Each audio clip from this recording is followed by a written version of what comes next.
I received my first notice from the Newton Draft Board when I was in Normandy. The reason for that was that I was at Brown when I enlisted, and therefore I enlisted in Providence, Rhode Island. The Newton Draft Board had no record of where I was, anything about it. But when my draft number came up, they forwarded it to about 8 different places, and I got my notice from them in Normandy. The first question from the Newton Draft Board was, "What is your present location?" I put somewhere in France. Then I wrote across the rest of it, "Please come and get me." I never heard from the Newton Draft Board again.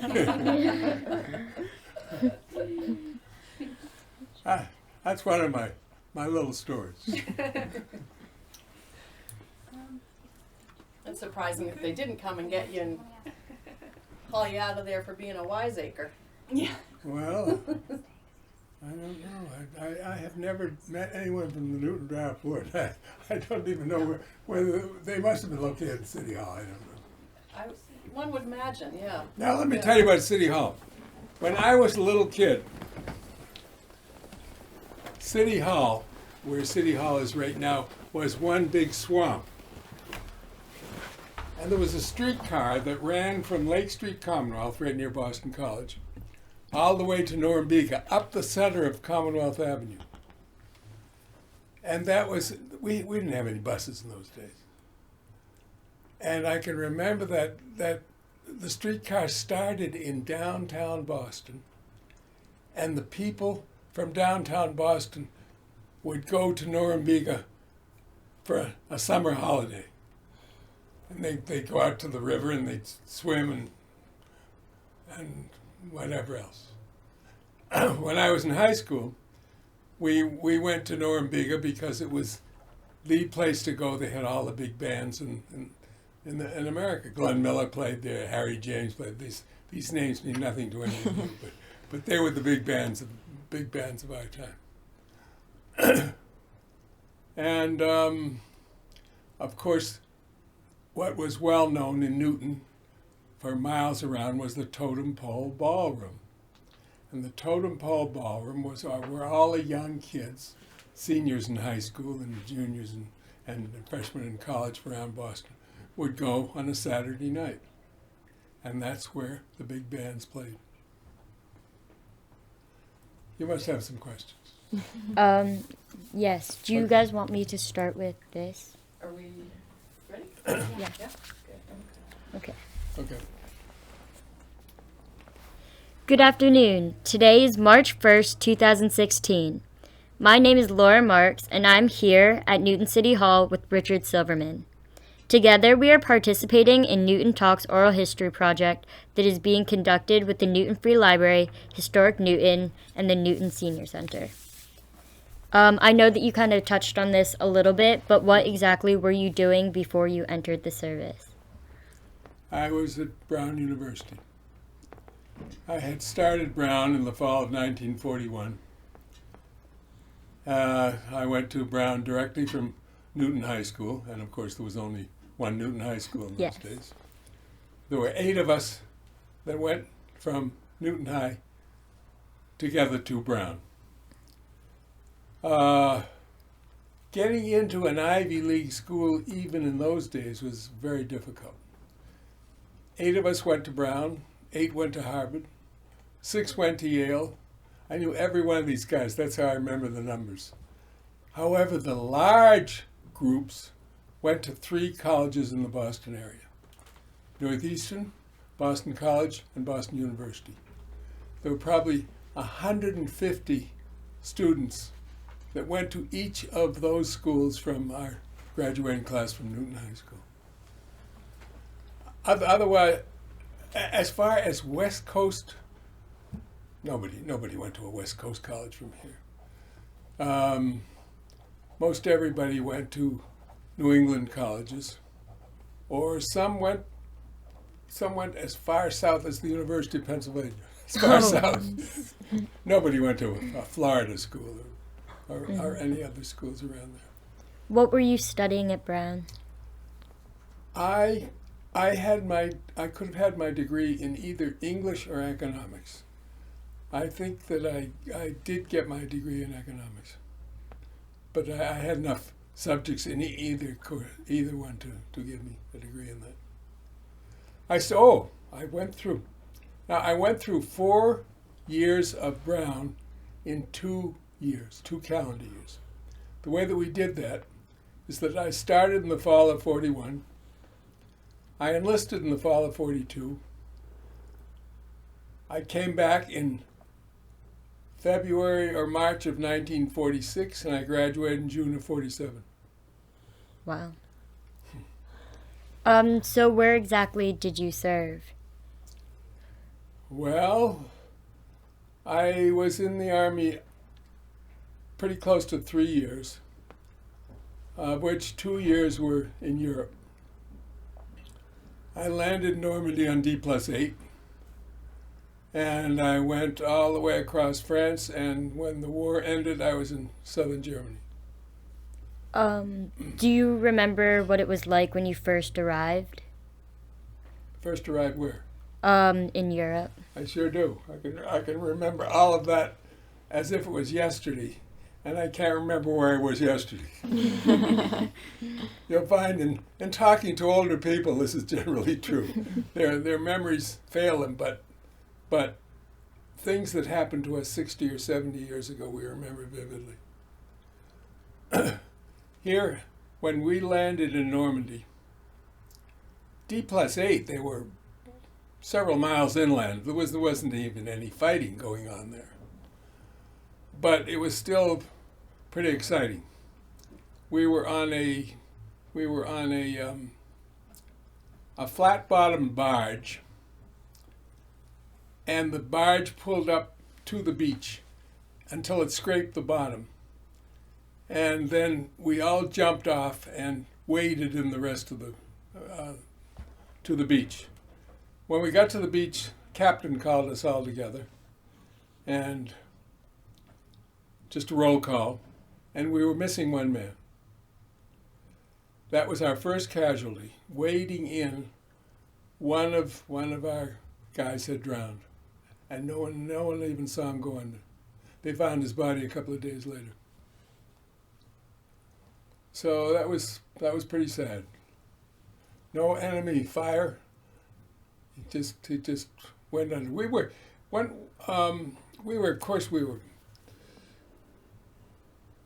had a lot to carry in. We had a backfield pack.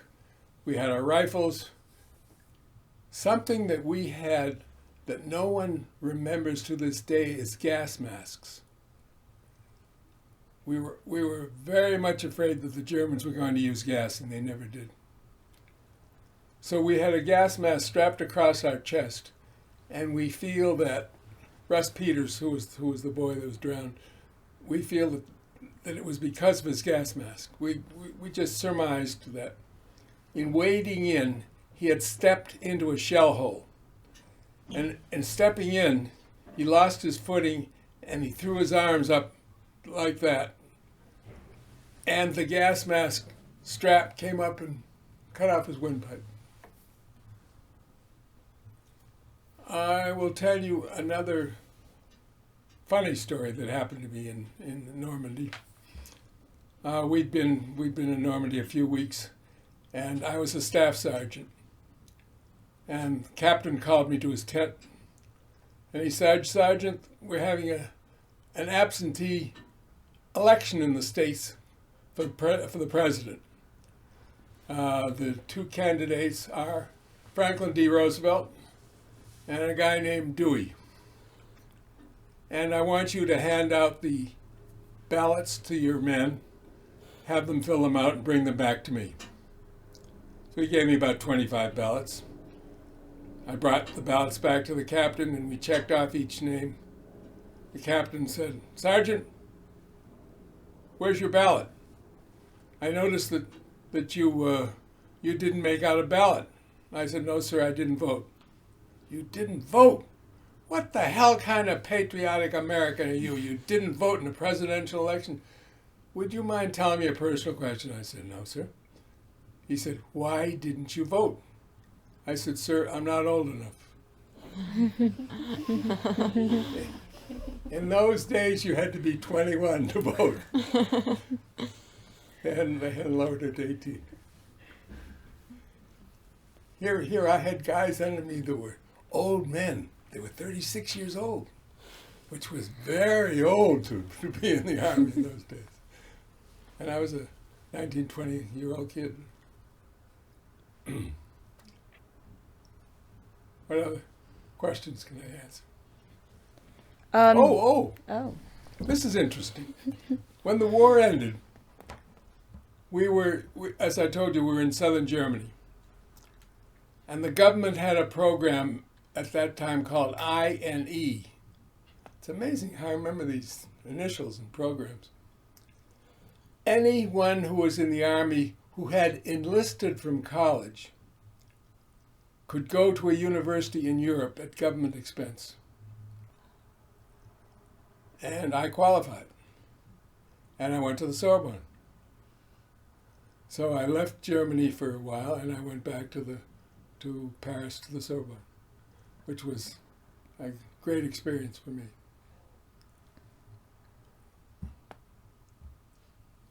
Can you tell us why it was a great experience? Well, I was at one of the leading universities in the world. And at that time, the French loved us. A year later, that was not true.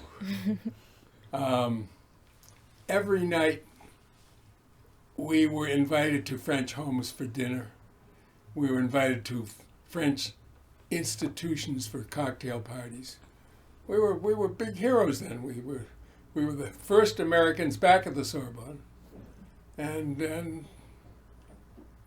we were very much beloved by the French people. So here I was at a university, one of the greatest universities in the world during the daytime, and at night we had fantastic social experiences. Do you recall the day your service ended? I sure do. You were sent home by the number of points you had. The U.S. government gave you 1 point for every month you were in the service. They gave you 1 additional point for every month that you served overseas. They gave you 5 points for every medal and 5 points for every battle star. And what really pushed me up in points, there weren't that many medals that were given out, but what pushed me up in points was that I had 5 battle stars, so I had 25 extra points, and that was great. I happened to be at the Sorbonne when my number came up. I was near the top in our outfit as far as points go, and they said to me, "You can come back to Germany, go back to the States with the next shipment and be discharged, or stay at the Sorbonne and finish the course," which meant that I'd have to stay at the Sorbonne an extra 6 months. One of the biggest mistakes I ever made was coming home immediately, because I would never have that experience again. And but I hadn't seen my family for over 2 years, so I went back to Germany and I came home. We were piled into cattle cars and sent to, they called them cigarette camps around Le Havre. The reason they were named cigarette camps is that each camp had the name of an American top brand of cigarettes. I was sent to Camp Lucky Strike, which was 2 miles outside of Le Havre. And you were processed there with all your papers, and then they piled you into a truck and sent you to the ship that was to take you home. And once we got on board ship, our ship was one vast gambling casino. 24 hours a day, you either shot crap or you played poker.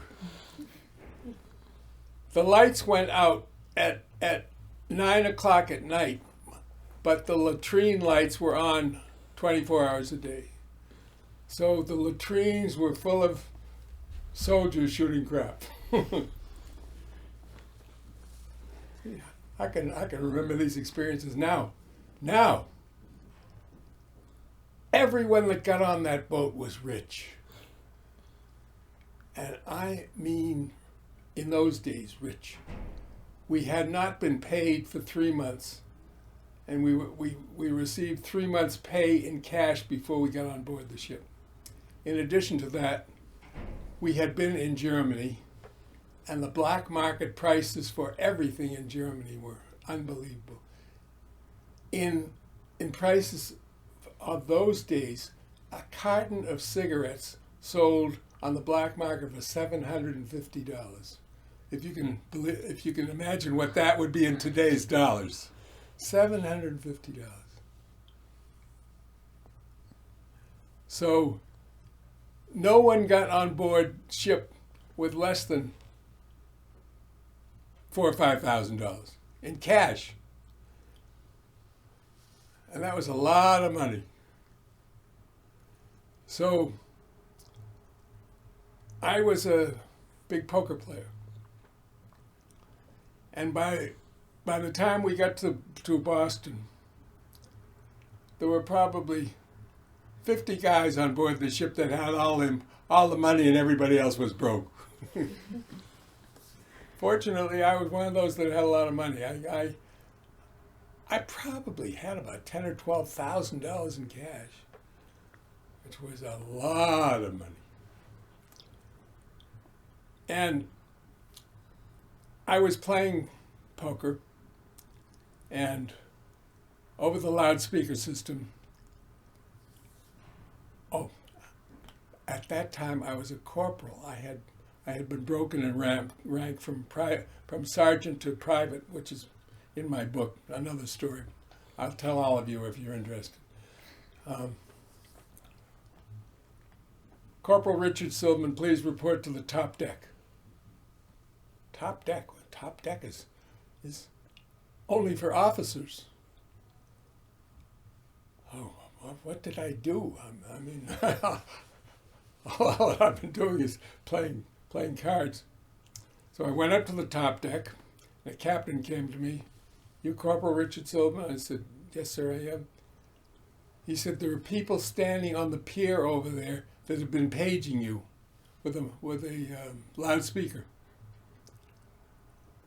And I could see 6 people standing on the pier. The distance was so far I couldn't make out who they were. 2 of them were my mother and father. 2 of them were people that owned the Boston Fish Pier, that were friends of my mother's and father's at that time. And I had written them from Camp Lucky Strike what ship I was coming in on, and they were able to check with the military and they found out that ship was coming into Boston and the date that it was to arrive, and they were around the pier to greet me. However, we waved from a distance.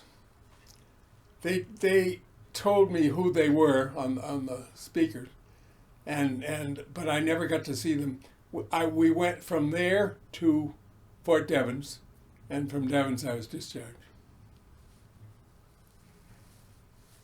Let me tell you another. I have nothing but amazing stories to tell you. I enlisted with a bunch of guys from Brown. Brown in those days had 1,500 students total. Today, Brown has 1,500 just in the freshman class. Of 1,500 students at Brown in those days, there were 2 black guys, both of them football players.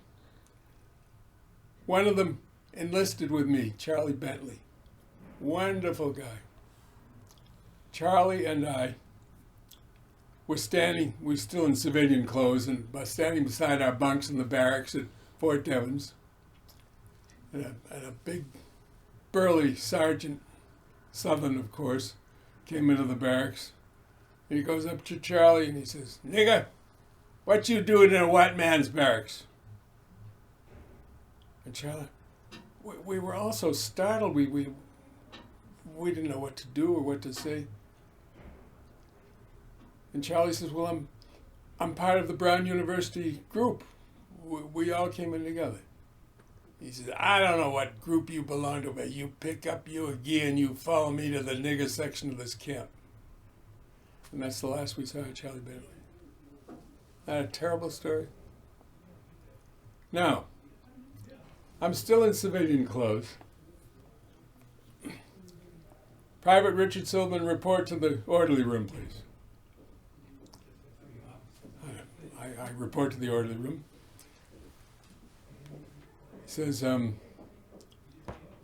a lieutenant there. He says, "Private, do you know Colonel Lovell?" Colonel Lovell? No. Who is Colonel Lovell? Colonel Lovell is the base commander at Fort Devens, and he wants to see you. What in the world did I ever do now? I couldn't figure it out. They took me to a quartermaster tent. They put a uniform on me. They brought me to the headquarters of Fort Devens. Lieutenant says, "Do you know Colonel Lovell?" I said, "No." He says, "Well, he wants to see you personally." I said, "What do I do when I see a colonel?" He said, "Oh my God, that's right, you don't know how to salute." I said, "No." He showed me how to salute. He said, "When you're called into his office, you stand at attention in front of his desk, you salute him, and you say, 'Private Richard Silverman reporting, sir.' And then he will tell you what to do." Okay. I sat outside for 5 minutes. Lieutenant says, "The colonel will see you now." Takes me into his office. Tremendous office, corner office. Behind this desk is a little guy with a bald head. Head is down, thumbing through papers. I didn't know what to do. I went over and I stood in front of his desk. I said, "Private Richard Silverman reporting, sir." Nothing. Absolutely nothing. And he says, "Sit down, Dick." I sat in a chair, and he says, "You and I have a personal friend who's interested in your military career. What branch of the service would you like to be in?" I said, "I want to fly. I'd like to be in the Air Corps." "Okay. Where do you want to take your basic training?" I said, "I don't know. What choices have I got?" He said, "The two big places for basic training in the Air Corps are Miami Beach and Atlantic City. I'd suggested Atlantic City. You ought to go there this time of year." I said, "Okay, fine." Okay. He says, your convoy will be leaving for Atlantic City the day after tomorrow." I said, "Great, sir. That's wonderful." I said, "Can you tell me who our mutual friend is?" He said, "No, I'm sorry, I can't." Okay. So I left his office. They take me back to the quartermaster tent. They take my uniform off. They put me back in civilian clothes. I go back to the barracks. All my brown friends cluster around me. "Where the hell were you? What happened?" I said, "If I told you the story, you'd never believe it." And I'm thinking to myself, how would anyone I know of that would know Colonel Lovell, the base commanding officer of Devens? Then, boom. My mother's brother was a major in World War I, and when he came back from France, he spent 2 or 3 months at Fort Devens before he was discharged. And that's where these guys apparently became good friends. I immediately went to a telephone. I'm still in civilian clothes. I put my nickel in. dial, get my uncle on the phone. I said, Leon, do you know Colonel Lovell? Colonel Lovell? I said, yeah. He said, never heard of him. I said, weren't you at Fort Devens after the end of World War I? He said, of course, I told you the whole story.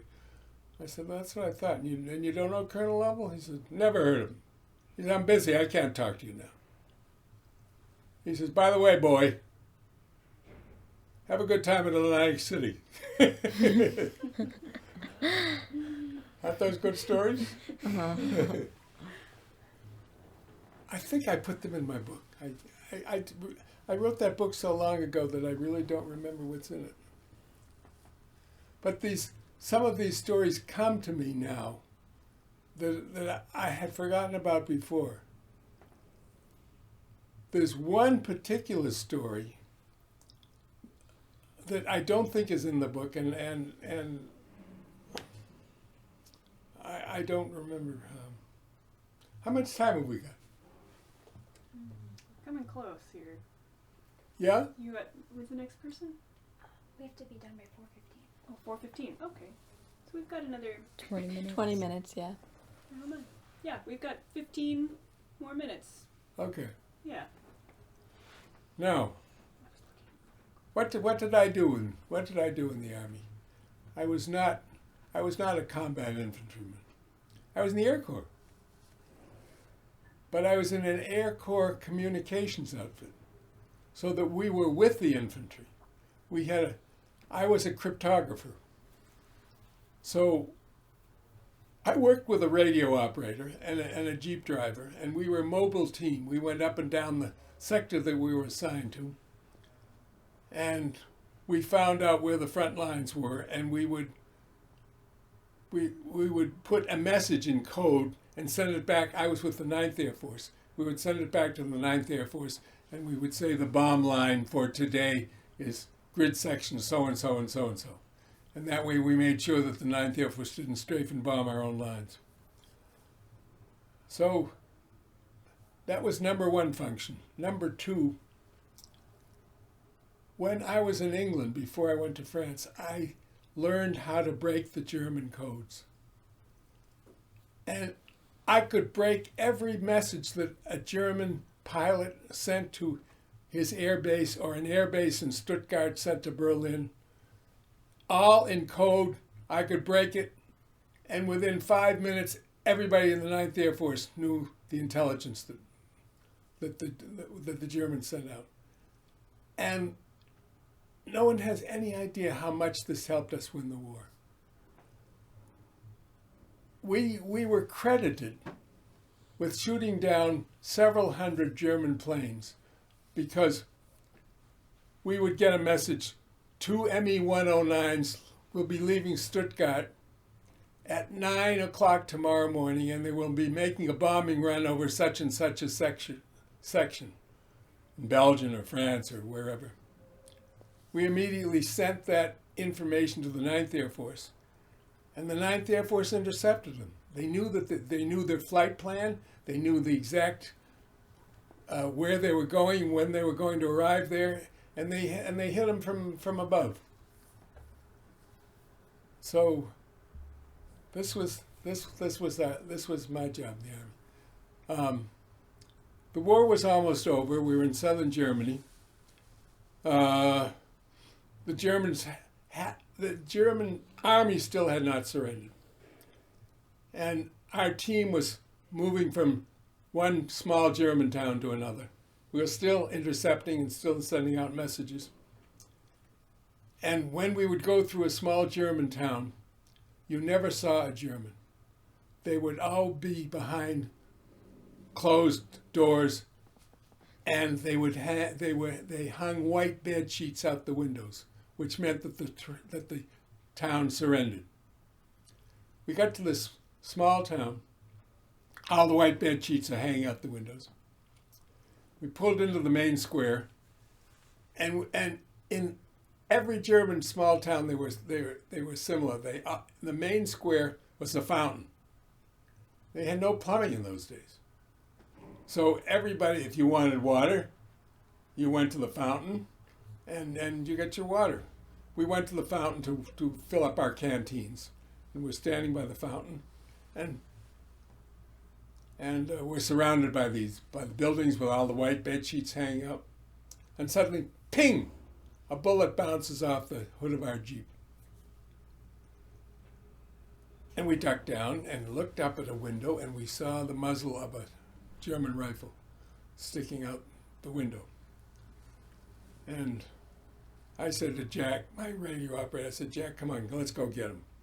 We were very, very gung-ho. What the hell, the war was almost over with.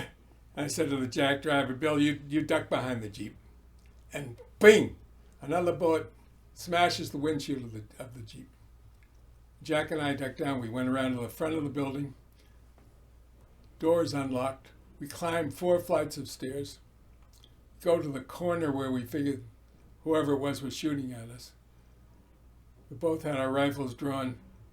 We kicked open the door fast, and lying on his stomach with a rifle out the window is a 10-year-old boy. I thought he was 10. We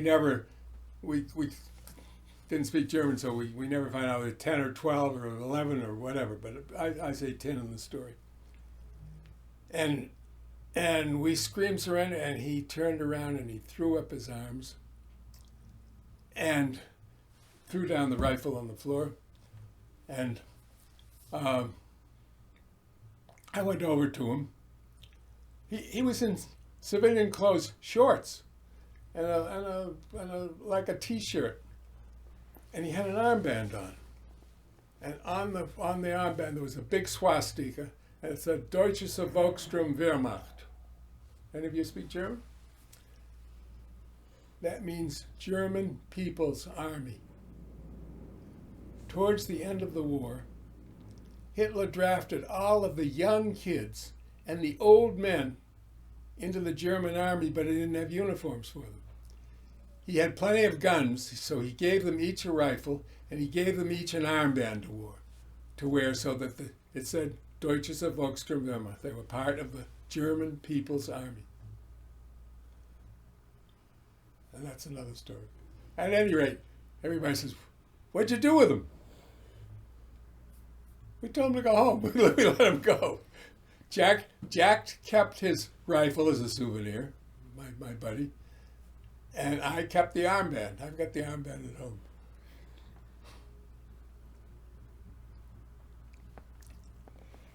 So it looks like our time is just about up. Okay.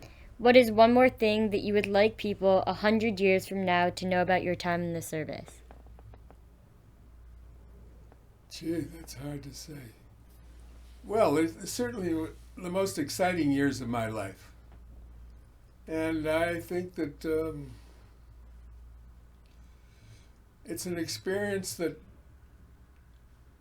I don't want to say that every young man should have, because it isn't. And I was one of the lucky ones. I'm still alive, and a lot of my friends are not. So it's something that I went through that I'll never forget. And I can still tell you stories, as I told a couple of them today, that seem as if they happened to me 5 minutes ago. But I hope that some of you get a chance to read the book, because there's some other interesting ones in there. I came back to Brown. I graduated in 47. I went into the family business. I eventually became president of our company. And about 35 years ago, I sold the company to a Dutch company. And that's my story. And otherwise, I have lived in Newton my entire life. Thank you so much for taking time to do this with us. We are really happy to be able to include you in Newton Talk's oral history project.